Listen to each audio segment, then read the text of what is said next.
Assalamualaikum warahmatullahi wabarakatuh.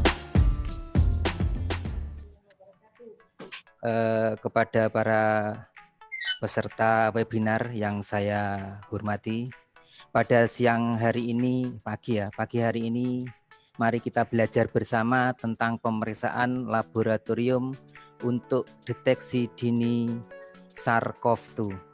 Tapi sebelum kita masuk ke pemeriksaan, alangkah baiknya mari kita mengenal apa itu SARS-CoV-2. Tak kenal maka tak sayang.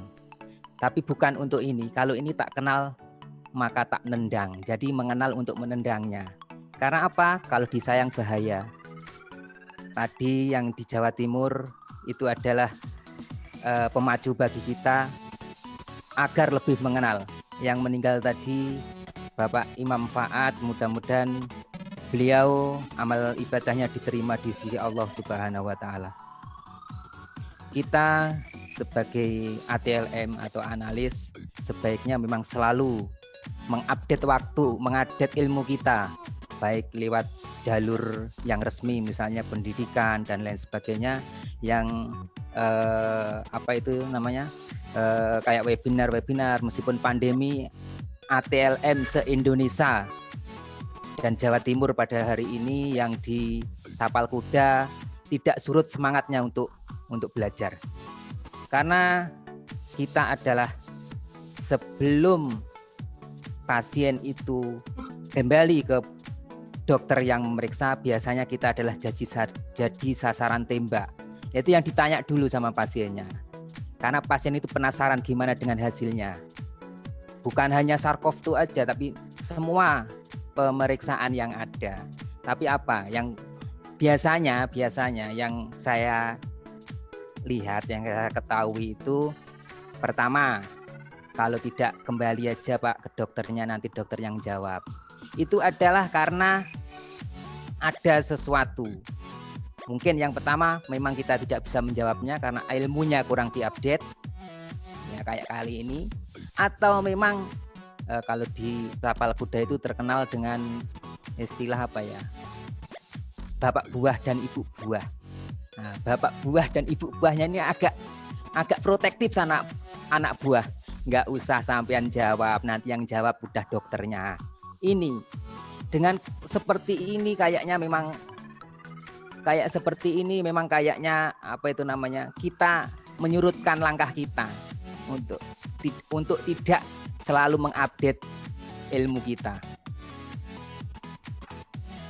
Bapak-bapak dan ibu-ibu yang dimuliakan oleh Allah, marilah pada siang hari ini kita mengenal apa itu yang namanya corona. Coronavirus adalah, nggak usah disingkat, yes corona aja. Kalau di Jawa Timur itu kadang disingkat yang macam-macam, ada yang ini, ada yang itu, tapi mungkin kalau di luar Jawa nggak ada singkatan ya baik-baik. Tapi kalau di Jawa Timur macam-macam. Ya ternyata singkatannya itu ada yang, ya itulah pokoknya gitu ya. Coronavirus adalah kumpulan virus yang bisa menginfeksi sistem pernapasan. Kebanyakan hanya menyebabkan infeksi pernapasan ringan sampai sedang. Dengan kata-kata ini mungkin banyak yang protes. Wong di Jawa Timur aja ada yang meninggal, kok cuman infeksi pernapasan ringan sampai sedang. Tapi di situ ada masuk kebanyakan. Ini kayaknya bahasanya Mas Mendri ya. Bahasa Mendri kan biasa pemanis, salesnya kayaknya gitu ya. Kebanyakan itu berarti ada kembaliannya. Apa kembaliannya? Kemungkinan bisa menyebabkan infeksi pernapasan ringan sampai sedang, sampai berat dan kematian. Oke. Berarti ini memang ilmu untuk corona ini selalu update, selalu setiap hari itu selalu ganti, selalu ada ilmu-ilmu baru. Makanya mari kita terus update ilmu corona kita, biar kalau enggak ditanya tetangga atau pasien tidak malu-maluin sebagai ATLM. Kalau kita tidak menjawab, apa kata dunia? Kita berbau kesehatan tapi tidak bisa menjawabnya. Ya? Nah, karena di sini adalah kumpulan virus, maka itu pasti ada biji-bijiannya atau jenis-jenis virusnya. Di antaranya jenis virusnya yaitu golongan virus corona, saya baca dari yang paling bawah ya. Hong Kong kui, nomor 5 itu Nederland, dan nomor 4 Nederland 63, MES, yang ketiga itu MES, di mana pada tahun 2013 kemarin MES sempat merebak, jamaah haji, umroh semuanya harus suntik, harus divaksin MES, katanya dari UNTA, ya. Yang kedua yaitu SARS. SARS itu kemarin juga 2013 dari Cina juga. Nah, yang anyar masih GRACE. Nah, BPKB-nya aja belum keluar, yaitu SARS-CoV-2. Nah, SARS-CoV-2 ini kayaknya cucunya dari SARS. Nah, perbedaannya apa? Antara nomor 2 sampai nomor 6 dan lain-lain, perbedaannya adalah dalam kecepatan penyebaran dan keparahan menimbulkan gejala. Ini kayaknya kalau kita kampanye kayaknya serangan fajar. Makanya SARS-CoV-2 ini luar biasa kecepatannya. Dia menimbulkan gejala muncul dalam waktu 2 hari sampai 2 minggu. Jadi ini perlu kita cermati atau perlu kita hafal, yaitu gejala-gejala ini. Karena kita berbau kesehatan, orang-orang kesehatan harus tahu, harus hafal ini. Nggak usah orang lain lah, kita sendiri. Nanti kalau kita habis melakukan pelayanan, kita mengalami hal-hal seperti ini, misalnya demam, batuk, sesak napas, itu harus segera periksa ke dokter. Yang pertama yaitu demam. Gejala umum muncul dalam waktu 2 hari atau hari sampai 2 minggu. Yang pertama yaitu demam. Demam suhu 38 sampai seterusnya. Ya, demam itu kemarin waktu kita tahu waktu lockdown itu setiap perbatasan dijaga untuk dilihat suhunya, yaitu suhu 37,6 tidak boleh masuk ke daerah tersebut, harus diisolasi 7 hari baru dikeluarkan atau kembali lagi. Yang kedua, batuk. Batuk ini di beberapa literatur yang kita baca adalah batuk kering, tapi ada juga yang batuk aja. Saya mengambil tengahnya batuk aja, karena apa? Kalau nanti batuk kering kita crosskan atau kita dengan penyebarannya itu lewat droplet, kayaknya nggak begitu nyambung, karena ini masih ilmu, jadi masih berkembang terus. Droplet batuk kering kan nggak bisa keluar dropletnya biasanya, dahaknya gitu. Yang ketiga, sesak nafas, ya, karena ini SARS-CoV-2 ini bersemayamnya bukan di kuburan tapi di paru-paru, kayaknya bisa menimbulkan sesak nafas. Yang selanjutnya itu gejala lain yang bisa muncul. Yang pertama yaitu diare. Yang kedua sakit kepala. Sakit kepala bukan karena FIF ya, sakit kepala karena gaji ke-13 belum turun juga, tapi sakit karena ini demam, ada gejalanya itu. Yang ketiga yaitu konjungtivitas.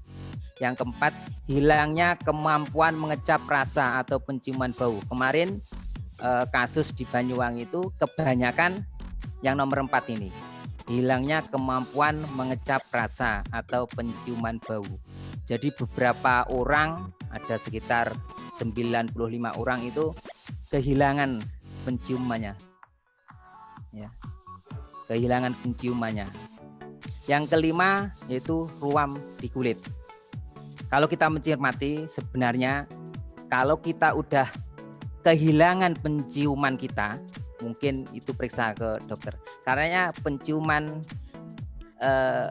kehilangan penciuman tapi demamnya tidak ada kemarin itu pengalaman, karena ilmu ini terus selalu update terus. Pengalaman di lapangan antara ilmu yang ada dan pengalaman di lapangan itu kadang berbeda. Dia tidak ada demamnya, tidak ada sesak napas, tapi batuk dan hilangnya pengecap rasa atau penciumannya. Terus untuk komplikasi virus corona atau COVID-19, itu yang pertama pneumonia. Pneumonia ini karena tempatnya di paru-paru, sesek pasti. Infeksi sekunder pada organ lain. Yang ketiga gagal ginjal, yang keempat akut cardiac injury, dan yang kelima sampai kematian. Nah, dari sini bisa kita pahami dari depan apa itu yang namanya Mbak Corona, yang kedua apa namanya SARS-CoV-2, yang ketiga apa namanya COVID-19. Ini sebenarnya sama, cuman istilahnya beda. Kalau corona adalah golongannya virus, kalau SARS-CoV-2 adalah jenis virusnya, kalau COVID-19 adalah infeksinya. Infeksi yang ditimbulkan berarti COVID-19. Biasanya itu teman-teman itu cuma COVID, tapi tidak tahu COVID-nya apa, kopatnya apa gitu ya. Jadi dari sini udah kita pahami perbedaannya sama tapi tidak sama, serupa tapi tidak sama. Cara penularan COVID-19, cara penularannya yang pertama droplet. Tapi tadi kalau kita gabungkan dengan batuk yang diantaranya batuk kering, beberapa literatur itu berarti kalau droplet tidak nyambung. Karena batuk kering tidak susah mengeluarkan droplet. Nah, yang ilmu yang baru ini akan ada yang namanya airborne atau aerosol. Ini kemarin disuruh masukkan, tapi sampai sekarang belum diakui oleh WHO, masih tetap droplet. Yang kedua melalui mulut atau hidung. Makanya ini yang bujang-bujang yang agak enak, yang agak aman karena mulutnya mulut sendiri-sendiri dipakai. Hidungnya juga hidung sendiri-sendiri, nggak pernah mulutan atau tukar mulut dan lain sebagainya ya. Dan yang ketiga adalah kontak jarak dekat dengan penderita COVID-19. Udah tahu temannya COVID, nggak usah didekat-dekati, makanya kita nyari teman yang aman aja. Kalau bisa kan nanti cara pencegahan virus, nah, physical distancing. Nah, untuk sementara nggak usah pegang-pegangan, najis katanya gitu ya, karena COVID-19. Yang kedua gunakan masker. Ya. Ini kalau yang kita kenal masker itu waktu sebelum ada COVID, itu yang kita kenal adalah dua masker. Ada masker bedah dan masker N95. Tetapi sekarang berkembang lagi ada masker kain. Apa semuanya masker kain itu bisa digunakan? Tip dalam memilih masker. Kalau masker itu kita pakai, kita meniup lilin atau tangan kita taruh di depan, kita tiup masih terasa, anginnya masih terasa keluar, berarti masker itu adalah tidak layak. Itu yang pertama. Yang kedua, kalau kita pakai di atasnya ini mengikuti lengkukan hidung kita. Jadi kalau mengikuti lengkukan hidung kita itu nanti buaya masuk ke sini, yang bahaya buaya darat ya, bisa masuk dari atas ke mulut. Nah, kayaknya kan ya, itu harus mengikuti lengkukan tubuh, lengkukan hidung kita. Nah, makanya mengikuti lengkukan di ini ya. Tapi kebanyakan kalau yang pabrikan, yang N95 dan yang masker bedah itu untuk mengikuti lengkukan ini kayaknya semuanya dipakai pakai apa itu namanya? Pakai kawat. Nah, N95 pakai kawat. Masker bedah juga pakai kawat. Itu. Tapi kalau sekarang itu kayaknya yang beli-beli itu yang pakai kain itu nggak ada kawatnya, kayaknya gitu. Terus yang ketiga yaitu cuci tangan rutin. Cuci tangan rutin itu udah kemarin setelah ada akreditasi itu udah digalakkan semua ya oleh Kemenkes, ada 5 langkah cuci tangan. Yang keempat yaitu tingkatkan daya tahan tubuh. Sekarang kita ke diagnosa virus corona. Yang pertama yaitu klinis. Jadi klinis itu memang tidak kita tinggalkan, yaitu peran daripada dokter tidak bisa kita tinggalkan.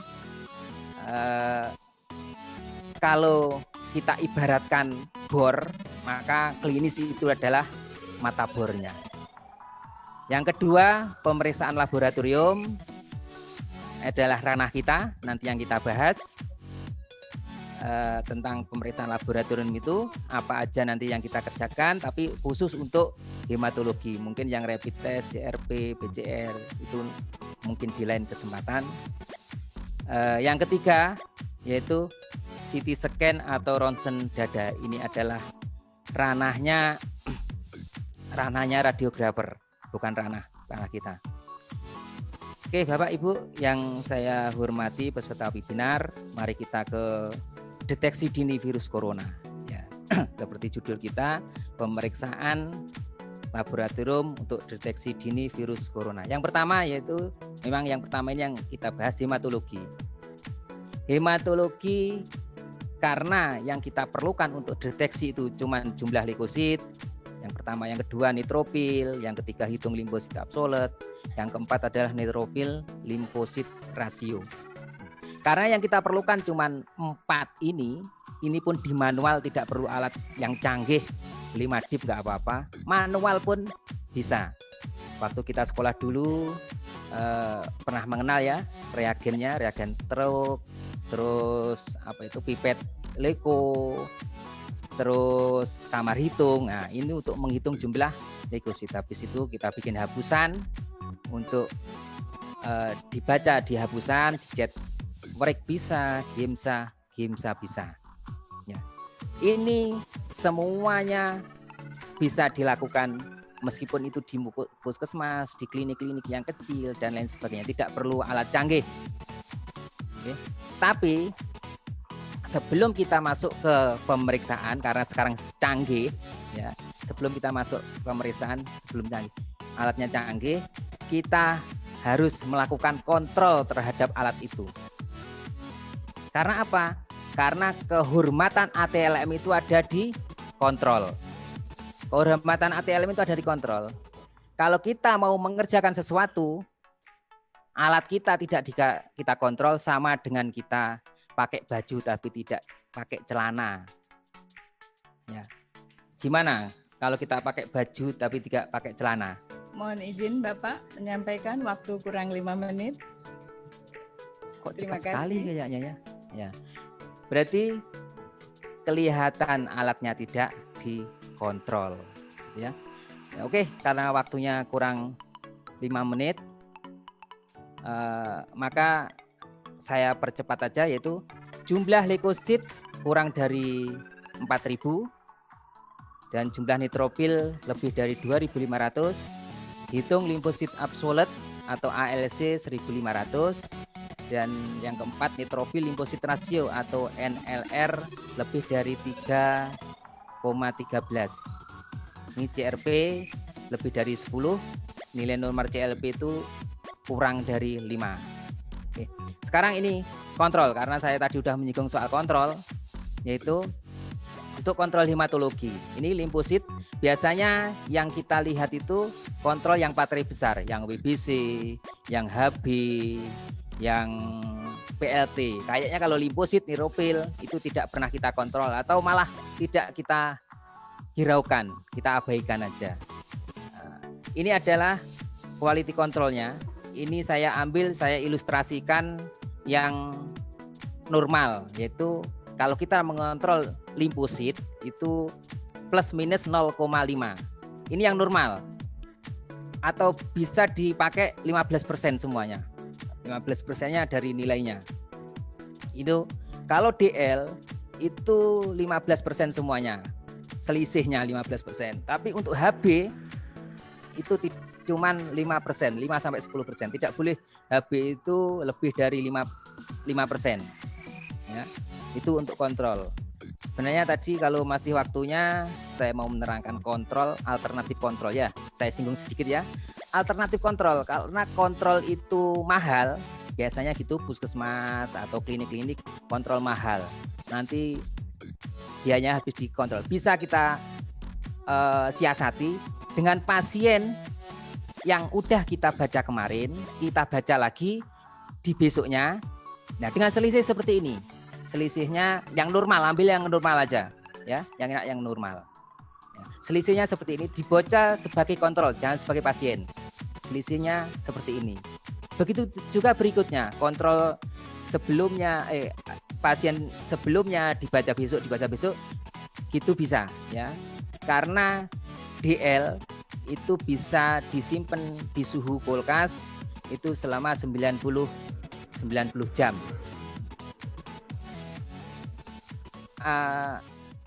Ini yang saya mempunyai gambaran atau ini memang terkonfirmasi COVID.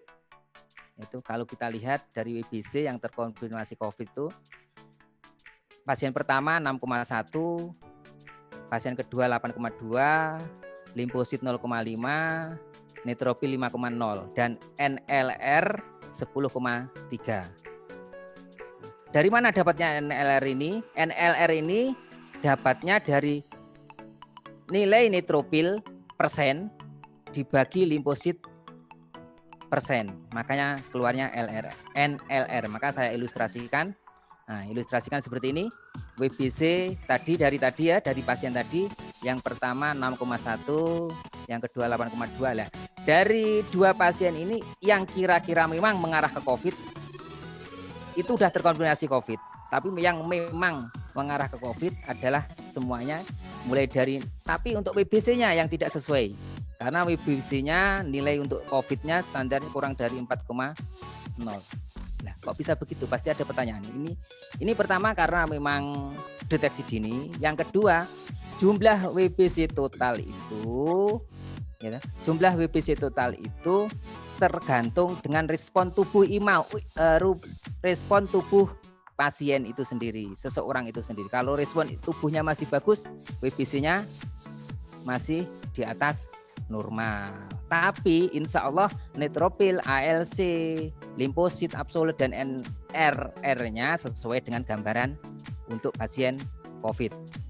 Mungkin rapid test nanti kita baca-baca aja karena waktunya udah habis ya, nggak antigen, antibody dan lain sebagainya.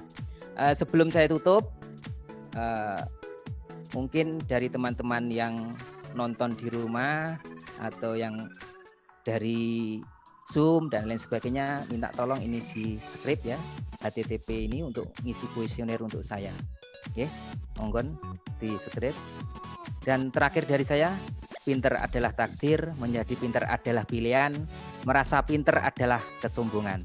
Terima kasih. Wabillahi taufiq wal hidayah. Wassalamualaikum warahmatullahi wabarakatuh. Waktu saya kembalikan ke moderator.